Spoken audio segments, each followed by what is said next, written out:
የጣና ሐይቅ ኮሌጅ ለ14ኛ ጊዜ ያሰለጠናቸውን 306 ተማሪዎች በደረጃ 4 እንዲሁም በዲግሪ መርሃ ግብር ለመጀመሪያ ጊዜ ያስመርቋል። የኮሌጁ መስራችና የቦርድ ሊቀመንበር አቶ ቴዎድሮስ ደስታ ምሩቃኑ በሰለጠኑበት የሙያ ዘርፍ በታማኝነት ሀገራቸውንና ወገናቸውን እንዲያገለግሉ ጥሪ አቅርበዋል። የዛሬ ምሩቃንም በሰለጠናችሁበት ሙያ ዘርፍ ሀገራችሁን ወገናችሁን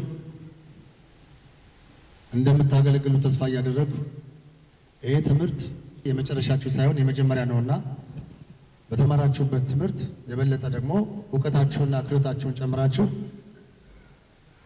ለሀገራችን ከድህነት ለማላቀቅ ለሚደረገው ርብርቦች የበኩላችሁን አስተዋጽኦ እንድታደርጉ በዚህ አጋጣሚ መልእክትን አስተላልፋለሁ።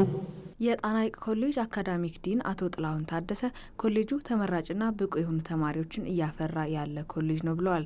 ለተመራቂ ተማሪዎችና ወላጆችም የእንኳን ደስ አላችሁ መልእክት አስተላልፈዋል። ምሩቃኑ ጠንክራችሁ በመስራት ወደ ተሻለ የትምህርት ደረጃ እንደምትደርሱ ተስፋ እያደረኩ በሰለጠናችሁበት ሙያም የሚጠበቅባችሁን በማድረግ ለሀገራችሁ እድገትና ብልጽግና ጠንክራችሁ እንድትሰሩ በኮሌጁ ስም መልእክቴን አስተላልፋለሁ። የባህር ዳር ዩኒቨርሲቲ የኮሙኒኬሽንና ኢንፎርሜሽን ምክትል ፕሬዝዳንት ዶክተር ፍቅረ ሰላም ጋረድ ምሩቃን ተማሪዎቹ የስራ ፈጣሪዎችና ታታሪ ሰራተኞች መሆን እንዳለባቸው መልእክት አስተላልፈዋል። ቀጣዩ የሀገራችን ዕጣ ፈንታ በአሁኑ ትውልድ እጅ መሆኑን ተገንዝባችሁ በኮሌጅ ቆይታችሁ ያካበታችሁትን እምቅ ዕውቀት፣ ክህሎት እና አስተሳሰብ በመጠቀም ራሳችሁን ቤተሰቦቻችሁንና ሀገራችሁን ለማገልገል በቆራጥነት እንደምትነሱ ተስፋ አደርጋለሁ። ተመራቂ ተማሪዎችም የተሰማቸውን ደስታ ገልጸዋል።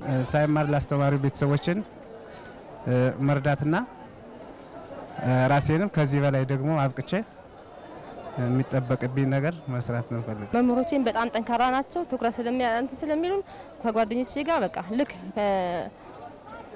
እንደ እንትን ሳይሆን እንደ ወላጅ ሳይሆን ልጅ ሆኜ ነው መማር።